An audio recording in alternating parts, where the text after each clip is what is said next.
வணக்கம் உறவுகளே. வீட்டோட இருக்க சம்மதம் தெரிவிக்கும் ஒரு மணமகனை பற்றி தான் நம்ம இதில் பேச போகிறோம். ராமநாதபுரம் மாவட்டம்.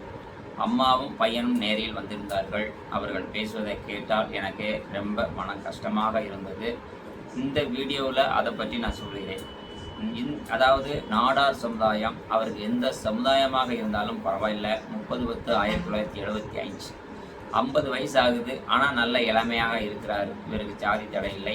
முதல் மனம் ஒரு அப்பா அம்மா இல்லாத ஆதரவற்ற பெண்ணை தான் கல்யாணம் முடிச்சிருக்கிறாங்க. அவங்க சொந்தத்தில் என்ன நடந்ததுன்னு கேட்டிங்கன்னா, அவங்க சொந்தத்தில் ஒருத்தருக்கு மனைவி இறந்து போயிடுறாங்க. அந்த மனைவி இறந்த உடனே இந்த அம்மாவை பிரித்து கொண்டு போய் அவங்களுக்கு கட்டி வச்சிடுறாங்க. இதுதான் நடந்த உண்மை.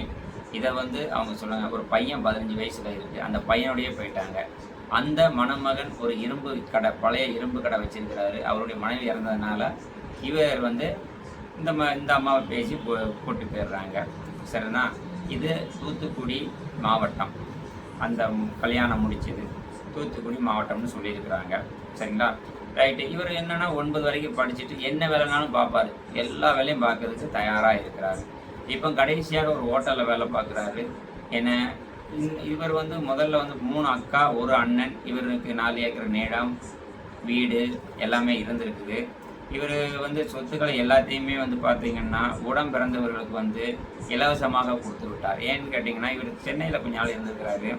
அப்போ ஒரு அமைச்சருக்கு உதவியாளராக இருந்திருக்கிறாரு. அப்படி இருக்கும் பொழுது என்ன பண்ணியிருக்கிறாருன்னா, அங்கே நல்லா இருக்காருன்னு நினச்சிக்கிட்டு இவர் கேட்ட உடனே இவர் எல்லா சொத்துக்களையும் உறவுகளுக்கு எழுதி கொடுத்துட்டார். இப்போ தனி நபராக அம்மாவும் இவர் மட்டும்தான் இருக்கிறாப்புல. அதனால் இவருக்கு பார்த்தீங்கன்னா ஜாதி மதம் தடை இல்லை. குழந்தையோடு இருந்தாலும் ஏற்றுக்கிற நிலைமையில் இருக்கிறாரு. வீட்டோட மணமகன்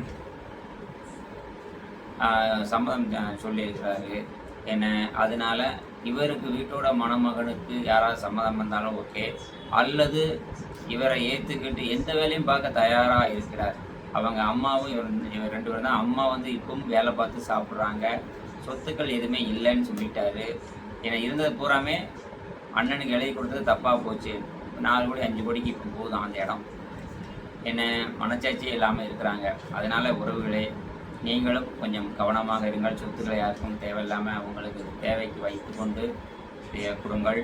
அதனால் இப்படி ஒரு இதுதான் உண்மை. அக்கம் பக்கத்தில் எல்லாருமே விசாரிச்சுக்கோங்க. விசாரிச்சுட்டு சொல்லுங்கன்னு சொல்லியிருக்காங்க. இவருடைய ஐடி 2,82,462.